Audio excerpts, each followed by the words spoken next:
your signal. Are you ready? 3, 2, 1, go!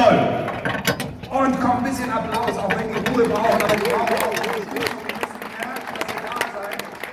Also, alles, was unter dieser 59,62 ist ein neuer Weltrekord. Und es ist hochgekommen auf beiden Seiten. Vorne sehe ich, der Nummer hat seine Radmutter fast schon unten. So, die ersten Reihen sind unten, alle 4 praktisch gleichzeitig. Das sieht gut aus.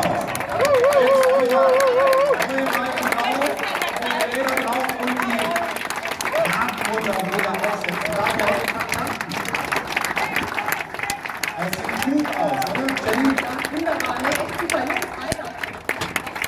So, da wird schon angezogen. Die Radmutter müssen ja fest sein. Und Sie sehen, der Schiedsrichter schaut nach unten, er guckt, wann ist das Auto wieder auf der Erde, dann stoppt er. Hinten links ist fertig.